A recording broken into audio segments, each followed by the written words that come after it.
그르도나 힘쓰고 했으니 없을지라도 이 생에 오면 담아지겠네. 이 생의 손물 강같이 흘러 온 천하 만국에 다 통하네. 빈분하기 전에 분별이 없이 다 쏘시고 또 마시겠네. 생명수 샘물 마신 자마다 못 다시 말지 아니하고 속에서 솟아나 생수가 되어 영원히 솟아 늘 풍성하리. 이 샘의 이름은 생명의 샘물 저수정빛같이 늘 맑도다. 어린 양 보좌가 근원이 되어 생명수 샘이 늘 그치잔데.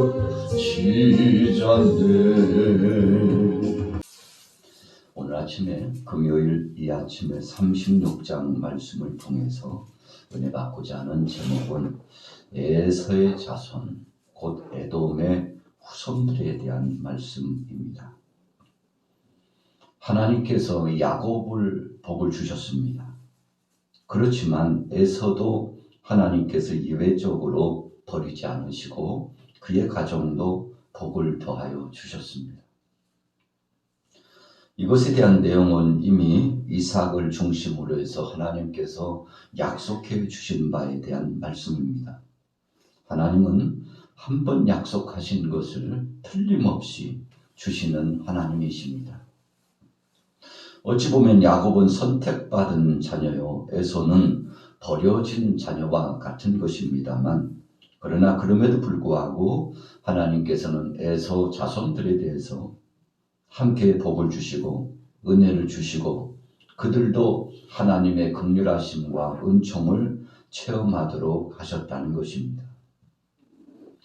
본문 속에서 특징적인 것이 있다면 여러 가지가 있습니다만 그 중에 몇 가지를 상고해 본다면, 첫째는 하나님께서 에서 자손들이 하나님의 그 사랑의 역사를 받고 야곱과 더불어서 동고동락할 수 있는 기회를 주셨다는 것입니다. 한때는 참 원수와 같은 자로서 도무지 하나 될 수 없는 것 같은 그런 상황이었습니다. 그래서 야곱 따로 에서 따로 그렇게 살아갈 수밖에 없을 것 같은 그늘진 삶이 비추어졌습니다만, 그런데 하나님께서 모든 것을 회복해 주셨습니다. 철천지 원수가 되고 칼부림의 사고가 나고 그리고는 가정이 파탄이 될 수도 있고 가족과 형제 자매 간에 스리쓴 아픔을 경험할 수도 있는 관계였습니다만, 그런데 하나님께서 그 모든 것들을 온전한 회복으로 역사해 주셨습니다. 오늘 본문 말씀에 보면 에서 에돔의 이 자손들이 얼마나 창대하게 되는가 하면, 하나님께서 세일산을 중심으로 살아갈 수 있도록 허락하여 주셨는데, 이미 세일산은 그 땅을 점령하고 살아가는 그 땅에 본 족속들이 있었습니다. 그러나 하나님께서 이 에돔의 자손들로 하여금 그들과 통혼하여 살 수 있도록 새로운 정착을 허락하여 주셨습니다. 물론 에서의 자손들은 약속의 후손의 반열에 속하지는 않습니다. 야곱은 그의 가계보가 장차 오실 예수 그리스도가 오실 수 있는 가계보로 이어갑니다만, 그러나 에서의 자손들은 그런 오시는 메시아에 대한 가계보에 속하지는 않습니다. 그럼에도 불구하고 창대한 역사를 체험하게 되는데, 새로운 땅에서 둥지를 들고 살아갈 수 있는 복을 누리게 되죠. 오늘 본문에 야곱과 에서가 하나 되었다고 하는 말씀, 참 특징적인 말씀입니다만 6절을 보시면 이렇게 표현되어 있습니다. 에서가 자기 아내들과 자기 자녀들과 자기 집의 모든 사람과 자기의 가축과 자기의 모든 짐승과 자기가 가나안 땅에서 모은 모든 재물을 이끌고 그의 동생 야곱을 떠나 다른 곳으로 갔으니 그랬어요. 자, 다른 곳으로 이주할 수밖에 없는 상황이 나타났습니다. 형제간의 불화가 조성되고, 그리고 끊임없는 긴장감과 더불어서 같이 살 수 없는 그런 상황적인 문제 때문에 그런 것이 아니었다는 것입니다. 하나가 되었습니다. 서로 사랑하고 이루어 줄 수 있는 화목의 가족관계가 되었습니다. 그러면서 서로 동고동락하여 상부상조하고 협력하면서 살아갔는데, 이제는 두 사람의 소유가 너무 풍부해가지고 한마디로 말하면 행복한 비명이 나오는 거죠. 야, 참 우리가 조금만 좀 더 하나 되고 하나님의 은혜 가운데 믿음으로 서로 결속됐다면 이런 행복한 삶을 살 수 있었을 텐데 왜 예전에는 그렇게 하지 못했을까? 이런 말이 나올 만큼 야곱과 에서와의 관계는 돈독한 관계였다는 사실이 오늘 성경 하나님의 말씀이 우리에게 주시는 중대한 교훈의 말씀입니다. 그래서 마음먹기에 달려있고 생각하기에 달려있다는 것입니다. 어떤 믿음으로 살아가느냐에 따라서 어떤 때는 원수가 될 수도 있고 어떤 때는 정말 절친한 사랑의 관계가 될 수도 있다는 것입니다. 그래서 결국은 우리의 마음이 잘못된 마음으로 사로잡히면 그것이 노예가 돼가지고 우리의 삶 혹은 10년, 20년, 30년 그 무수한 세월을 허송세월처럼 탄식하면서 살 수도 있으나 믿음으로 하나 되고 사랑의 교제로 하나 되면 이처럼 아름답고 복된 관계도 이루어질 수 있다는 것이죠. 자, 7절 보세요. 같이 한번 읽습니다. 두 사람의 소유가 풍부하여 함께 거주할 수 없음이로라. 그들이 거주하는 땅이 그들의 가축으로 말미암아 그들을 용납할 수 없었더라. 참 감사한 것입니다. 너무 풍부하기 때문에 이제는 땅이 좁아서 하나님께서 누리도록 허락하신 가축대가 너무나 많아서 함께 동거할 수 없다는 사실이죠. 그래서 멀찍이 좀 떨어져서 살아야 되는 관계가 되었죠. 다른 말로 표현하면 확장하게 되었다는 것입니다. 그 지경을 확장하게 되었어요. 삶의 반경을 확장하게 되었습니다. 이주라고 하는 표현도 되겠습니다만 새로운 확장을 통해서 새 살림을 살게 될 수 있는 복을 누리게 됐는데 신명기 2장 12절의 말씀처럼 하나님께서 허락하여 주신 그 복은 하나님이 함께해 주신 창대함은 이처럼 놀라울 만한 것임을 우리가 기억해 보게 되는 것입니다. 그래서 우리 인생 여정은 우리 힘대로 살려고 하면 자꾸만 쪼그라들고 더 힘에 겹고 일이 자꾸만 꼬일 대로 꼬여가지고 더 이상은 어찌할 수 없는 속수무책의 상황이 되지만 하나님 앞에 맡기고 믿음으로 나가면 순탄히 풀려지고 때로는 환난이 오고 고통이 오고 질병의 그 악조건의 상황이 올 수도 있지만 그런 것들을 감당할 수 있는 믿음을 주시고 극복할 수 있는 은혜도 하나님이 허락해 주신다는 것입니다. 그래서 우리는 오늘 본문 말씀에 의해서 보건대 환경이 문제가 아니구나. 우리가 생각하고 있는 그런 상황적인 것이 문제가 아니고 바로 내 믿음이 문제구나 라고 하는 사실을 발견해 볼 수 있게 되죠. 자, 8절에 보세요. 이에 에서 곧 에돔이 세일산에 거주하니라. 세일산에 있는 에돔 족속의 조상 에서의 족보는 이러하고 그 자손의 이름은 이러하니라. 에서의 아내 아다의 아들은 엘리바스요 에서의 아내 바스맛의 아들은 루엘이며.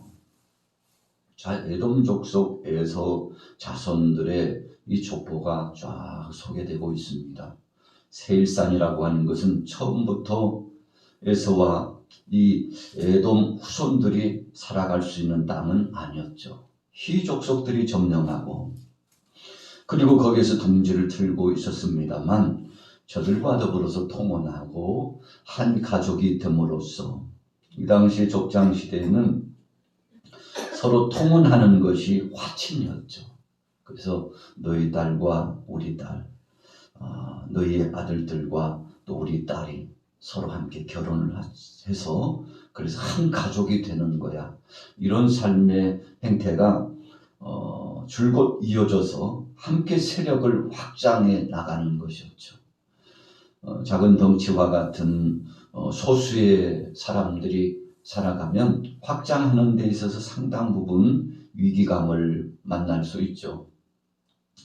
그러나 주변에 있는 족속들이 한 족속 또 다른 한 족속이 통혼을 하고 한 가족처럼 살아가면 세력을 떨칠 수도 있었고 또 그 위세를 가지고서 주위를 점령할 수도 있었기 때문에 함께 통혼한다고 하는 것은 이 당시에 절대적으로 필요한 것처럼 보여집니다.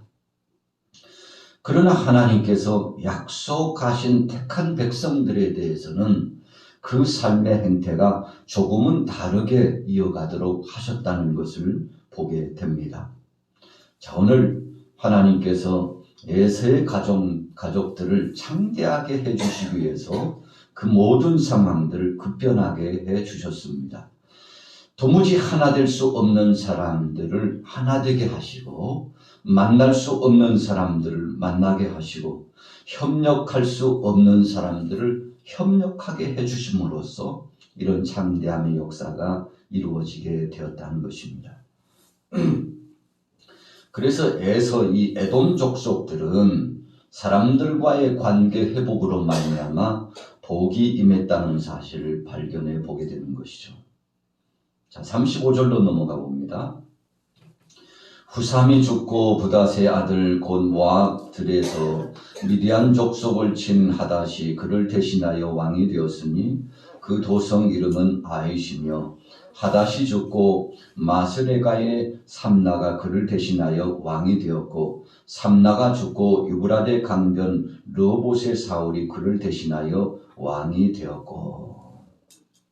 자, 이게 무슨 말씀인가 하면 에돔 족장들이 번영을 누리지만 하나님의 구속의 역사에서는 제외되는 관계가 되고 있다는 사실을 지속적으로 이 족보를 통해서 말씀해 주시고 있습니다. 그래서 하나님 앞에 쓰임을 받는 가정이지만 그 쓰임을 받는 그 모양새가 조금씩은 달랐다는 것을 말씀하고 있죠. 오늘 이 새벽에 우리는 에서의 가정을 통해서 여러 가지를 생각해 보았습니다. 그 중에 중요한 것 한 가지는 야곱과 에서의 가정이 하나 될 수 있었다는 것이고, 두 번째로는 에서가 2절에 말씀한 것처럼 헷 족속, 히 족속, 그리고 이스마엘의 이 가정과 더불어서 하나같이 되어서 세력을 확장하게 되었는데 이것까지도 하나님의 도우심이 있었다는 것입니다. 그래서 우리는 오늘도 하루 동안에 어떻게 하면 하나님의 도우심을 받으며 살아갈 수 있을까? 내 마음대로, 우리 마음대로, 자의적인 자아대로, 자기 중심대로가 아니라 하나님이 도와주셔서 앞에서 끌어주시고 뒤에서 밀어주시고 좌우에서 함께해 주시는 하나님이 동행하시는 삶을 어떻게 하면 살아갈 수 있을까? 여러분, 그것이 매우 중요한 관계입니다만 한마디로 표현하면 하나님 중심, 믿음 중심으로 살아가는 거죠. 절대적으로 하나님 앞에 맡기고 살아가는 것입니다. 야곱도 그랬고 한때는 에서도 그랬습니다. 적어도 창대한 은혜의 역사를 체험할 때 하나님 중심으로 나갔다는 사실을 우리가 기억해 보면서 오늘 하루 동안 하나님 중심, 말씀 중심으로 살아가셔서 승리하게 되시기를 예수님의 이름으로 축원합니다.